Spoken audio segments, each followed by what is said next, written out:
When a car and a truck collide, the car is at a serious disadvantage. One particularly devastating type of crash is when the car slides underneath the back of a heavy trailer. Our new research shows the trailer manufacturers are fitting their trailers with underride guards better designed to prevent this, but some manufacturers still have some work to do. So the Institute recently tested trailers to see how well their guards prevented underride in a 35-mile-an-hour crash to the back. There were trailers from 8 different manufacturers who together make up 80% of the heavy truck trailer market.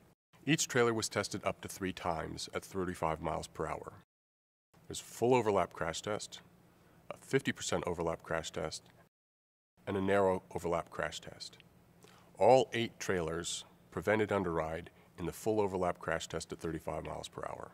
All but one prevented underride in the 50% overlap condition, and only one managed to prevent underride in all 3 test conditions.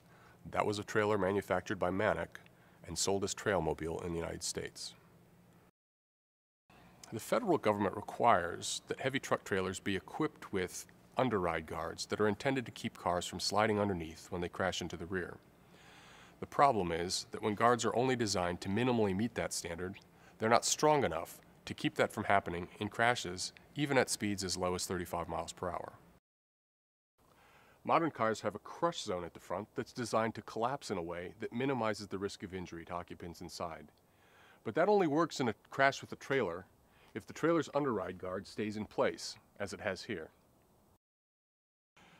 When an underride guard fails, it's a very devastating crash.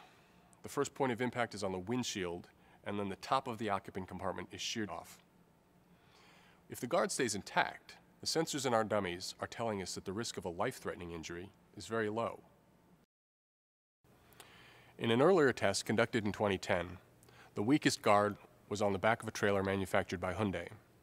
We crashed this Chevrolet Malibu into the center of the guard at 35 miles per hour, and the guard was just pushed out of the way because the bolts holding it to the trailer broke. Had people been riding inside, they would have been killed. The redesigned Hyundai guard worked much better. In the same 35-mile-an-hour crash, it held up, allowing the built-in crash protection of the Chevrolet Malibu to do its job. People riding inside would have been able to walk away without any serious injuries. All of the trailers in this series of tests had guards that met a Canadian standard, which requires that those guards be stronger than the current regulation in the United States. Even though the Canadian standard requires that guards be stronger than they're required in the United States, our research shows that cars are still vulnerable to underride when they hit the outer end of the bar.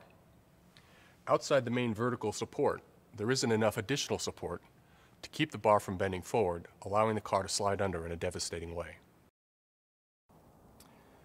Only one trailer prevented underride in all 3 of our tests, including the narrow overlap.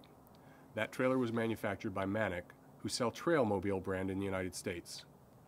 Most trailers have the vertical supports for the underride guards close to the center of the trailer. The Manic engineers tried something different.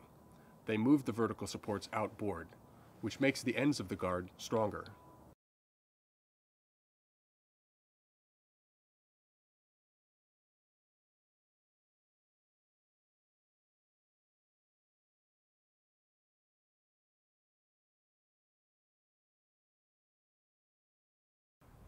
Designing underride guards to the Canadian standards is a good first step, but Manic engineers show it's possible to go much further.